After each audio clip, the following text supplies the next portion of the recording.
Son muchos los interrogantes que nos deja la pandemia cuando hablamos de política. Los aprendizajes y los retrocesos democráticos tienen una mirada distinta dependiendo del país. Para tener más elementos de análisis hablé con Sergio Ramírez, escritor y periodista nicaragüense, una de las voces intelectuales más reconocidas en América Latina. Es columnista del diario El País en España y también del diario El Tiempo en Bogotá. Durante la revolución sandinista, Ramírez hizo política en su país. Sergio Ramírez, escritor, político. Sergio, buenas noches.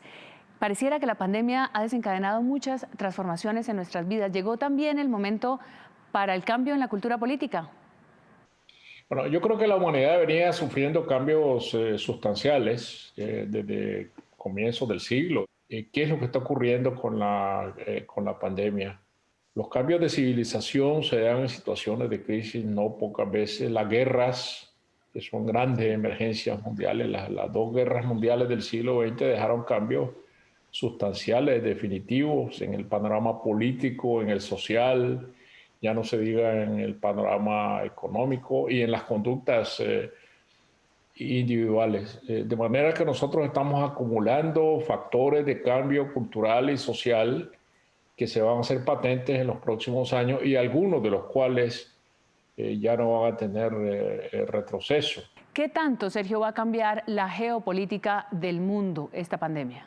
Bueno, yo creo que el primer factor que deberíamos tomar en cuenta de esta pandemia ha sido su inserción en el marco político global.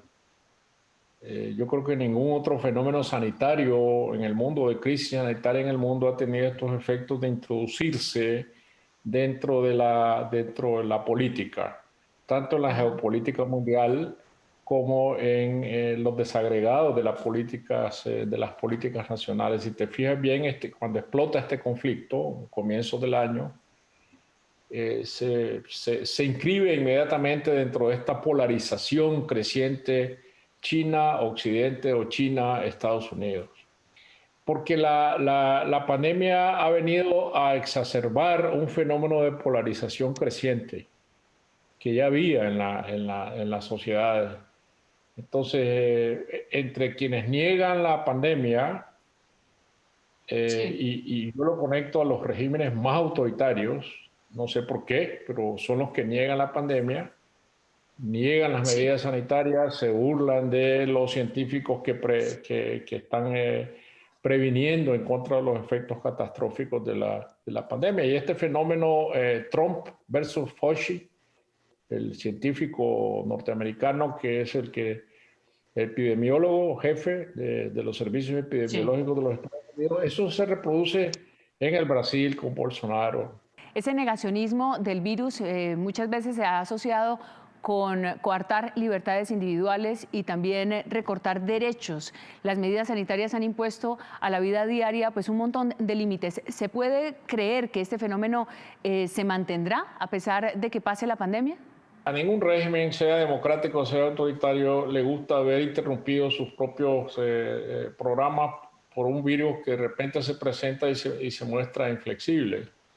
Claro. Y entonces, en el sentido democrático, el poder pues no tiene más que lidiar con el virus, como ha ocurrido en Uruguay, como ha ocurrido en Costa Rica, donde el virus ha sido tratado, digamos, democráticamente, con la participación voluntaria de la gente, con unas líneas dictadas democráticamente por el gobierno de persuasión, de propaganda sanitaria. Esto yo lo conecto a los métodos, ¿no? Autoritarismo versus democracia. El virus siempre está allí de por medio, pero tiene que ver con los sistemas políticos. Sin embargo, yo pienso que el autoritarismo no es algo que llegó para quedarse. Usted dice que hay factores de cambio. ¿Qué papel juega la ciudadanía activa, la que hemos visto movilizarse en las calles desde el 2019? ¿Serán estos los escenarios generadores de esos cambios o les tocará adaptarse a las nuevas realidades con menos posibilidades de salir a protestar, por ejemplo? Yo creo que los momentos de crisis, y no importa que la crisis sea sanitaria, pero tiene consecuencias políticas, los momentos de crisis imponen cambios de perspectiva y cambios estructurales, si no los moldes viejos no pueden contener las nuevas ansiedades y las formas de movilización de la gente. Uno de los moldes que se están resquebrajando en el mundo son los partidos políticos. ¿Pueden recuperarse como centro de la democracia o cómo se puede gestionar una democracia con partidos débiles? Bueno, lo primero que creo que los partidos políticos, las formaciones políticas clásicas, digamos, no las quiero llamar tradicionales en América Latina, deben entender que llegó el momento de cambiar o la gente lo va a cambiar. Todos los partidos políticos tienen que ser mucho más abiertos y mucho más dinámicos de lo que fueron en el pasado, estas moles pesadas que existieron en el pasado. Y abrirse a la realidad de que las ansiedades y los anhelos de la gente ya no están contenidas solo en los partidos políticos, sino en otro grupo de interés que no son propiamente políticos, sino que son sociales. Los asuntos que tienen que ver con la mujer, con los jóvenes, con el asunto de género, de la ecología, ya no pueden contenerlo los partidos políticos, sino que esto va a dar a otros sectores organizados de la sociedad que tienen que ser tomados en cuenta. Muchas gracias, Sergio Ramírez, por estar en este especial de Noticias Caracol. Encantado, gracias. Igual.